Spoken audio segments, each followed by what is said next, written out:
Hey everyone.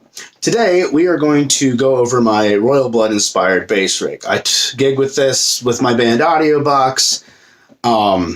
It's pretty cool being a free piece and being able to be the bass player and add a rhythm guitar sort of sound underneath what my lead guy's doing. You can achieve this by splitting one signal into three different signals that can be turned on and off with a set of switches on your board. Mike Kerr uses tuners that cut the signal to tune, and I'm sure it's different now. This is how he initially did it. I use a special little switchboard I made just using standard double throw 3-pole switches, like a true bypass switch, and a couple little gang boxes, and stuck it all together with some LEDs. It's pretty cool looking. So let's get to it. You'll have to excuse the mess, as I was just kind of recording the music for this. If you look over here, you have my standard bass pedal board. This is what I gig with if I'm not using all this other stuff. If we have like a short set and I don't want to bother the sound guy to set up 3 amplifiers, this is what I run. It's just a standard Behringer compressor there that goes into this, which is a Behringer copy of the Boss Harmonist. It goes into a pitchfork, which goes into a big muff, which goes to a Dunlop mini bass wah, to an MXR M80, and then that runs parallel to this tuner. This here is just a switch for my overdrive channel on my bass amp. I have a Rumble 400, I think it is, that I play with. That's a 115 with a horn, 200 watt bass head. Really nice amp. And then if you shift your attention over here, this is where the magic, if it were to say, happens. It all goes into this harmonist pedal here.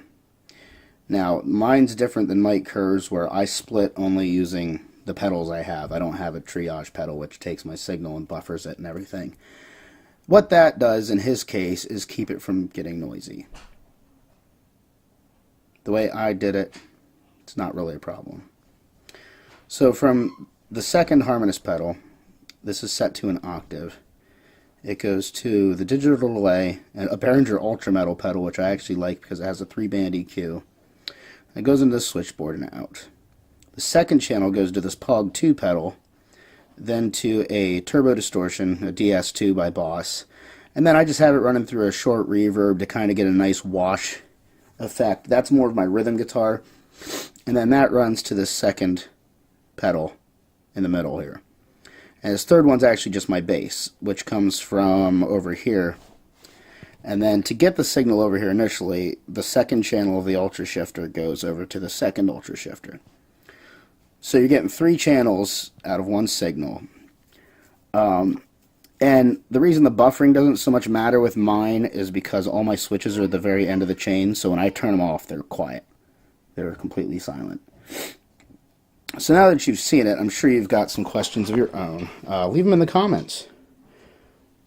But the one question I'm sure you're all asking is, does it djent? Where?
Thank you all for watching, and if you have any questions, again, leave them in the comments.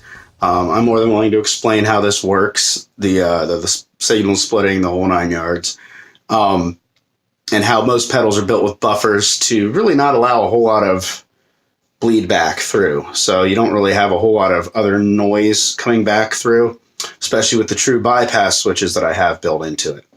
All right, once again, thanks for watching. Have a good one.